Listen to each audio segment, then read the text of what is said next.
नमस्कार, आप देख रहे हैं बहस बिहार की और आपके साथ मैं हूं विवेक। चंद्रशेखर को समझाया, सुधाकर को साधा, क्यों साधा? इस पर सबसे पहले इस मामले को समझाते हुए हम सबसे पहले स्क्रीन पर डालने जा रहे हैं वो ग्राफिक्स, जिसके जरिए आप और भी अच्छे तरीके से मोटे अक्षरों में समझ पाएंगे कि यह मामला है क्या। और इस मामले को समझते हुए इस चर्चा को हम आगे बढ़ाते हैं, डिबेट आगे बढ़ाते हैं कि आखिर एक के साथ क्या, दूसरे के साथ क्या। सुधाकर को जो शौकज किया गया है, जो चिट्ठी काफी छोटे और महीन अक्षरों में आपको नजर आ रही होगी, उसे हमने थोड़ा बड़ा किया है और एक एक जो शब्द है कि राष्ट्रीय जनता दल के संविधान की धारा 33 के नियम 22 के तहत 15 दिन के भीतर आप स्पष्टीकरण दें। यह चिट्ठी सुधाकर सिंह को कही गई है और इस 15 दिन का जो समय है, इसमें क्या कुछ बदल जाएगा? सिर्फ चिट्ठी देने के लिए, चिट्ठी का जवाब मांगने के लिए 15 दिन का वक्त क्यों दिया गया? क्या जो बीजेपी कह रही है कि डेविएट करने की कोशिश की जा रही है, जो रामचरितमानस पर एक बड़ा बवाल खड़ा हुआ था, क्या उसे दबाने के लिए भी ये सुधाकर सिंह का उस पर एक्शन का, क्योंकि कहा जा रहा है कि एक्शन का प्रथम चरण है और इसके बाद दूसरा चरण होगा, क्या जवाब आएगा ये किसी को नहीं पता। लेकिन इतना जरूर है कि 15 दिन के भीतर बहुत सारी स्थिति और परिस्थिति बदल जाएगी और जो बीच में एक रार की स्थिति है, खासकर जेडीयू और आरजेडी के बीच में, ये तनातनी का जो भाव है उसमें थोड़ी सी नरमाहट जरूर देखने को मिल सकती है। लेकिन इसे पढ़ना समझना होगा।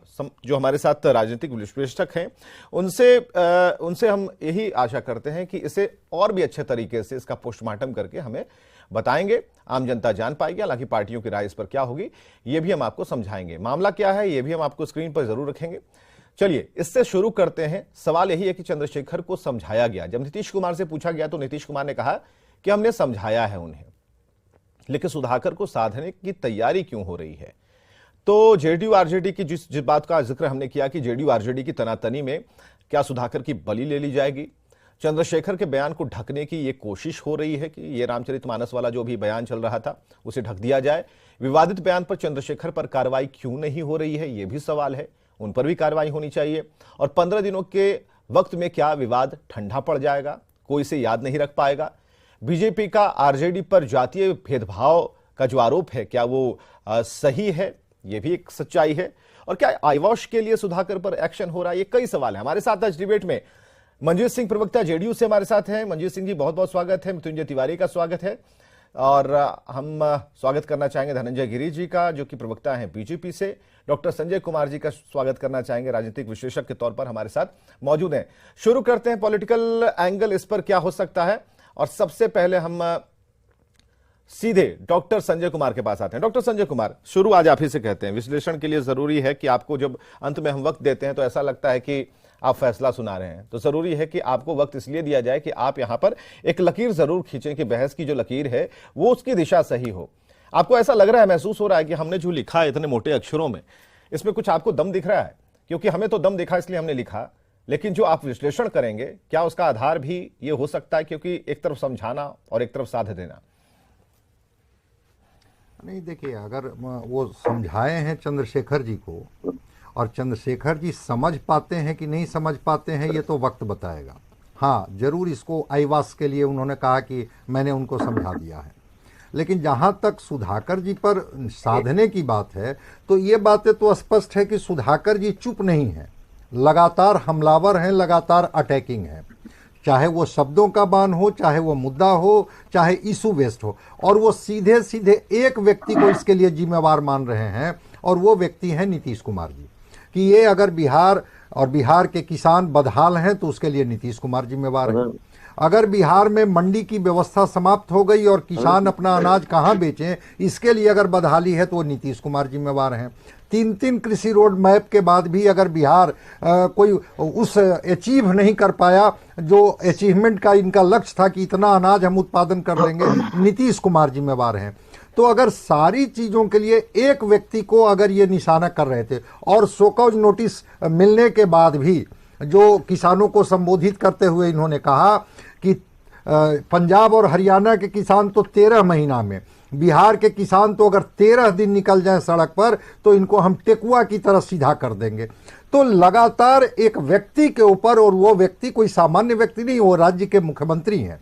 ठीक है, गठबंधन का भी एक अपना धर्म है, 2 पार्टी, 4 पार्टी, 7 पार्टी, जितनी पार्टियों का भी गठबंधन बने, लेकिन सरकार के मुखिया तो नीतीश कुमार हैं। सरकार से सवाल पूछने का अधिकार है, लेकिन सरकार को हमेशा इस तरह के कटघरे में खड़ा करना कि बिहार अगर बदहाली के कगार पर है, किसान बदहाली के कगार पर हैं, तो केवल और एक व्यक्ति जिम्मेवार है, नीतीश कुमार जी। और नीतीश कुमार जी उस गठबंधन के सरकार में नेता हैं, मुख्यमंत्री हैं, जो आरजेडी के साथ मिलकर के गठबंधन की सरकार चल रही है।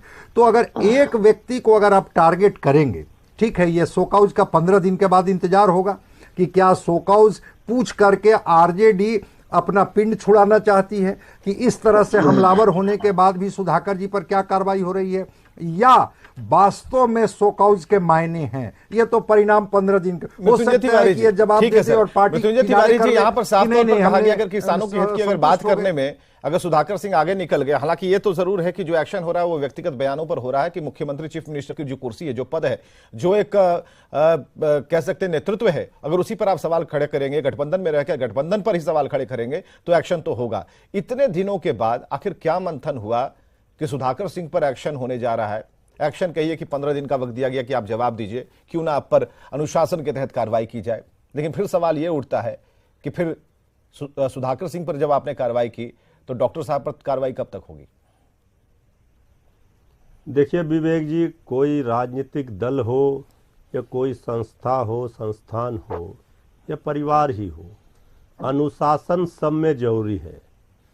और हमारे पार्टी के राष्ट्रीय अधिवेशन में ये तय हो गया था, प्रस्ताव सर्वसम्मति से पारित हुआ था कि महागठबंधन पर कोई भी बयान देने के लिए अधिकृत सिर्फ राष्ट्रीय अध्यक्ष आदरणीय लालू प्रसाद जी या उनके अनुपस्थिति में डिप्टी सीएम श्री तेजस्वी यादव जी ही होंगे। इसके बाद भी अगर कोई लक्ष्मण रेखा लांघता है, चाहे वो कोई हो, एक सीमा है और उस सीमा के बाहर आचार संहिता है, उसके बाहर अगर कोई जाता है तो उस पर कार्रवाई के लिए पार्टी का नेतृत्व बाध्य होता है। डिप्टी सीएम श्री तेजस्वी यादव जी ने स्पष्ट कर दिया था, बहुत मौका भी दिया गया, लेकिन जब वो नहीं मान रहे थे और इस तरह से लगातार महागठबंधन की स्थिति को असहज कर रहे थे, पार्टी नेतृत्व असहज हो रही थी, तो इसके अलावा शो कॉज के अलावा कोई दूसरा रास्ता नहीं था। तो पार्टी ने, हमारी पार्टी संविधान से, नियम कानून से, अनुशासन से चलती है, तो इसलिए अनुशासन जरूरी है। किसी भी महागठबंधन धर्म का पालन के लिए पार्टी में अनुशासन भी जरूरी है। अपने ही में के खिलाफ नहीं, ये सवाल ठीक है, अनुशासन बहुत अच्छी बात आप कह रहे हैं, लेकिन एक्शन तो एक्शन की जहां तक बात है, जब ये सुधाकर सिंह से हटकर ये मसला जब शिक्षा मंत्री तक पहुंचता है और रामचरितमानस पर विवाद होता है, तभी एक्शन की बात होती है। ऐसा लग रहा था कि रामचरितमानस जो कांड है उसमें कहीं ना कहीं जो गठबंधन है वो उलझती जा रही, खासकर जो आरजेडी है उसे जवाब देना मुश्किल हो रहा था। देखिए, दोनों का प्रकरण अलग है। हमारे माननीय शिक्षा मंत्री जी ने कोई सरकार पर, गठबंधन पर कोई ऐसी बयान नहीं दी थी। उन्होंने जिस बात को लेकर के विवाद खड़ा था, रामचरितमानस के जिस पंक्ति को लेकर वो कह रहे थे, तो हर व्यक्ति को इतना तो स्वतंत्रता है कि वो अपना, लेकिन तब भी नेतृत्व को पसंद नहीं था। नीतीश कुमार ने बयान दिया था कि सोच समझ के बोलने की हिदायत उन्होंने कुमार जी तो आदरणीय नीतीश कुमार जी सरकार के मुखिया हैं, डिप्टी सीएम श्री तेजस्वी यादव जी हैं। दोनों लोगों ने, आदरणीय नीतीश जी ने भी और हमारे नेता डिप्टी सीएम श्री तेजस्वी यादव जी ने ही माननीय शिक्षा मंत्री जी के बयानों पर अपनी बात स्पष्ट कर दी।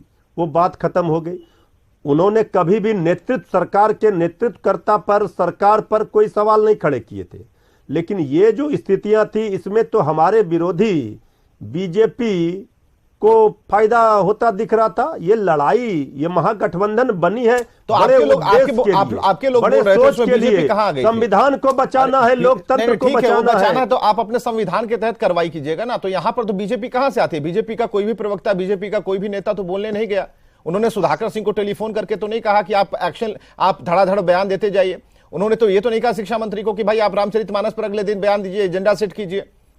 जब आपके नेता खुद ही बड़बड़ा रहे हैं और कंट्रोल आपका नहीं है, तो आप कैसे कह रहे हैं कि बीजेपी वालों की शहर पर बीजेपी वालों से मिल गए, बीजेपी वालों की धारा पर चल रहे हैं? बीजेपी वालों को अगर हम महागठबंधन के खिलाफ, महागठबंधन की नीतियों के खिलाफ अगर हम बयान देंगे तो फायदा किनको होगा? हाँ, तो उसकी चिंता आपको, उसकी चिंता आप क्यों कर रहे हैं? आप तो इस बात की चिंता कीजिए कि ये रोग आपके यहां कैसे लग गया, आप तो उन्हें ठीक कीजिए ना। भाई हमको चिंता क्या करना है? हर चीज का एक सीमा है और उसके पार जो जाता है तो उसके ऊपर पार्टी कार्रवाई करती है। धनंजय गिरी जी, किसी के बयान पर संज्ञान नहीं, ये उलझा हुआ मसला नहीं, इसको उलझाइए नहीं। ये बिल्कुल सही है। आपके यहाँ नहीं, आपके खेमे में अगर दिक्कत है ना तो उसे सुधारिएगा ना, कि पड़ोसी को गाली दीजिएगा। भाई हमारे खेमे में दिक्कत अगर है तो हमने, हमारे पार्टी नेतृत्व ने संज्ञान लगाने की बहुत लंबा कर दिया एक्शन लेने में।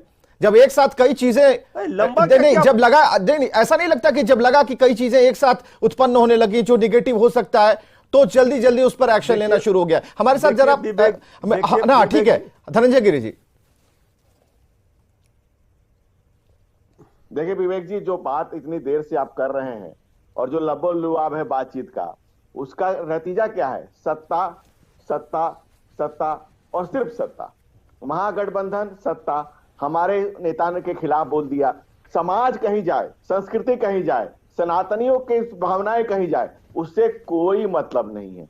बाबा तुलसी ने ही लिखा है, सत्ता पाई काई मद नाई। ये सत्ता का मद है कि भाई नीतीश कुमार पर आप मत बोलिए, क्योंकि आप सत्य बोलेंगे, सरोकार की राजनीति करेंगे। अगर आप नवाननीय को शिखंडी कहेंगे और तब आपत्तिजनक बातें भी कही है, इसमें कोई इनकार नहीं है, लेकिन किसानों से संबंधित कुछ मुद्दे भी उठाए हैं, सरोकार की राजनीति भी की है। तो सरोकार की राजनीति करने वाले को तुरंत चिट्ठी लिख देंगे, लेकिन सस्ती राजनीति जो कर रहा है, जो छिछले स्तर की राजनीति कर रहा है, जो सनातनियों की और संस्कृति पर, देश के स्वाभिमान पर, करोड़ों हिंदुओं के आप अपना घर संभालिए नहीं, काहे के लिए ज्ञान दे रहे हैं? वो हर तरह से स्वीकार है, उस स्वागत योग्य है। इतना ज्ञान आप अपना घर संभालिए, पहले हिसाब किताब उसमें बनता है। अपीजमेंट पॉलिटिक्स को सूट करता है, समाज को बांट करके और अपने हिस्से के बिहार को चाट करके, दीमक के बुरी तरह से आप समाज को चाटना 17 वर्षों तक तो सत्ता में थे ना बिहार में। आपका खेल क्या है? 17 वर्षों तक सत्ता में थे। बोलने दीजिए गिरी जी को बोलने दीजिए।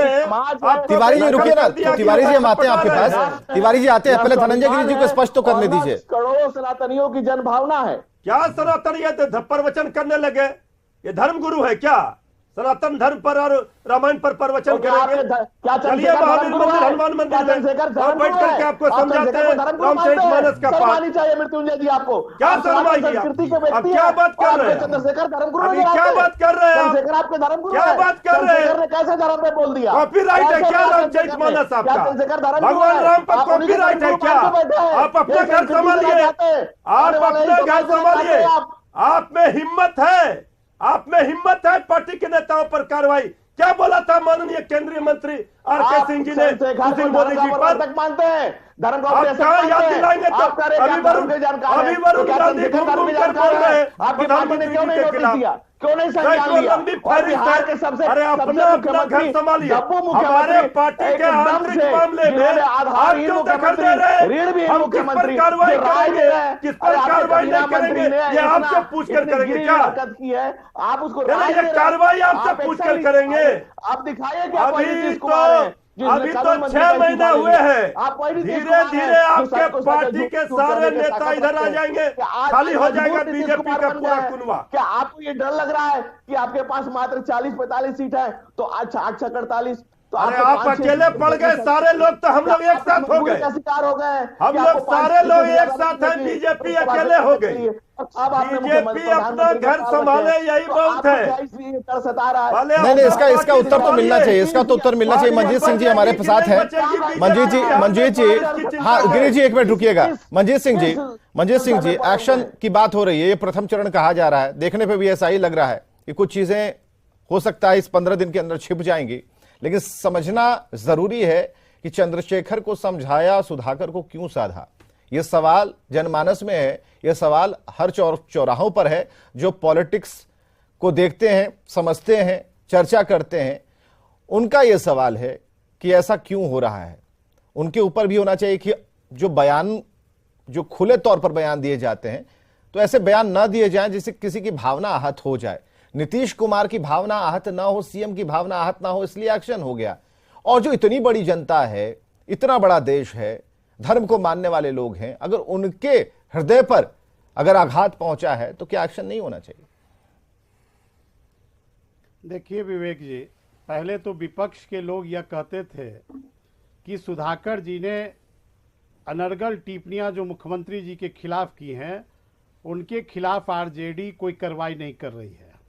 और आज विपक्ष के लोगों की मुंह बंद हो गई, इनकी बोलती बंद हो गई, जब सुधाकर जी के खिलाफ राष्ट्रीय अध्यक्ष जी माननीय लालू प्रसाद यादव जी के निर्देश पर राष्ट्रीय प्रधान महासचिव अब्दुल बारी सिद्दीकी साहब ने सुधाकर जी को 15 दिनों के अंदर उन्होंने जितनी अनर्गल टिप्पणियां की हैं, महागठबंधन धर्म का जिस तरह से उन्होंने मर्यादाओं को तार तार किया है, जो उन्होंने लक्ष्मण रेखा पार किया है, उसके खिलाफ उनको नोटिस आज मिल गया।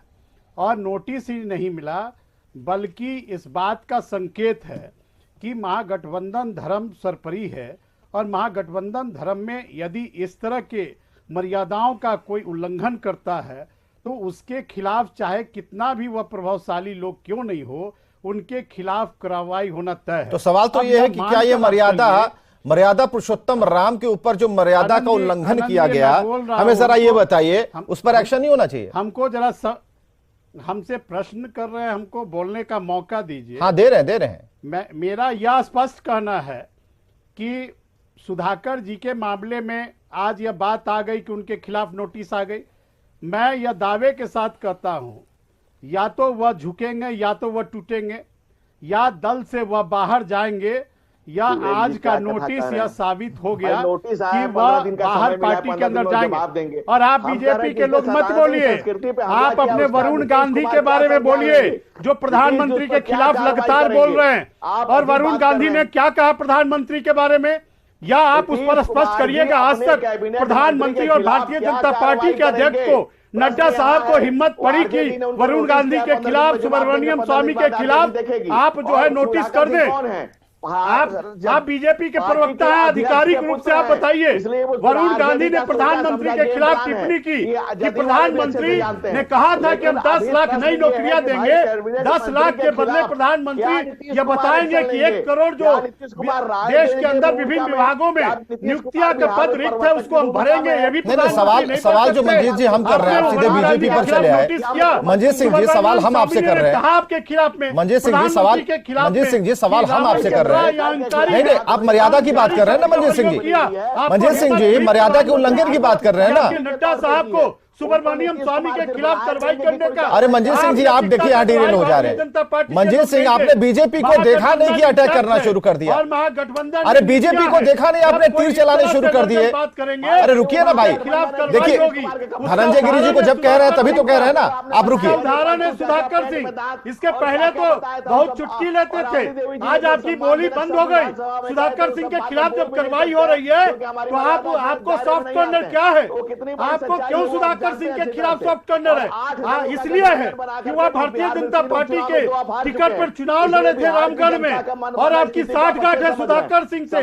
और बीजेपी के इशारे पर सुधाकर सिंह माननीय मुख्यमंत्री के खिलाफ बोल रहे हैं, इसलिए आप सुधाकर सिंह के साथ हैं। आपको कार्रवाई अच्छी नहीं लग रही है, और आपके एनडीए में रहते आपके कई नेता मुख्यमंत्री के खिलाफ बोले, आपने तो कोई कार्रवाई नहीं किया। लेकिन महागठबंधन में लगातार जो लोग खिलाफ बोल रहे हैं, अनर्गल प्रलाप कर रहे, महागठबंधन धर्म का उल्लंघन कर रहे, उसके नहीं, क्या ये डिमांड की जा रही है? गठबंधन कार्रवाई कर रही है। मंजीत सिंह जी, क्या ये डिमांड सिर्फ यहीं पर खत्म हो जाती है? जेडीयू जिस एग्रेशन में थी, नहीं आप समझिए ना, जेडीयू जिस तरह से एग्रेशन में थी, खत्म हो गए। एक मिनट मंजीत सिंह, मंजीत सिंह एक मिनट रुकिएगा। जेडीयू जिस तरह से एग्रेशन में थी और डॉक्टर चंद्रशेखर के ट्वीट पर धड़ाधड़ ट्वीट हो रहे थे, तो उस समय सिर्फ डॉक्टर चंद्रशेखर नजर आ रहे थे, सुधाकर नजर नहीं आ रहे थे। आज जब एक्शन की बात हो रही है, 15 दिन के अल्टीमेटम की बात है, शिक्षा मंत्री तो सब चंद्रशेखर लोग जी के डॉक्टर बयान चंद्रशेखर को भूल गए। जनता दल उन्होंने जिस मर्यादा का उल्लंघन किया वो और भूल गए। मुख्यमंत्री जी ने अपने स्टैंड नहीं नहीं, क्लियर आप किया, बताइए ना, राष्ट्रीय अध्यक्ष जी आप ने तो किया, चौपाइयां लेकर बैठे थे। हमारे सारे मंत्रियों ने किया है, हम लोग ने स्टैंड अपना हमारे क्लियर किया ठीक है, सभी डॉक्टर धर्म, संजय, सभी समाज, डॉक्टर सभी संजय, जातियों का हम ठीक लोग है, एक मिनट सम्मान रुकिए। करते हैं। हम लोग खुलेआम सभी ठीक है, खुलेआम सब कुछ होगा। डॉक्टर संजय, एक सवाल, क्या ये जेन्युइन सवाल है कि नहीं? डॉक्टर संजय, क्या ये जेन्युइन सवाल है कि नहीं जदयू ने कि मर्यादा की बात अभी की जा रही है? उस समय सभी लोग कह रहे थे कि मर्यादा का उल्लंघन उन्होंने कर दिया।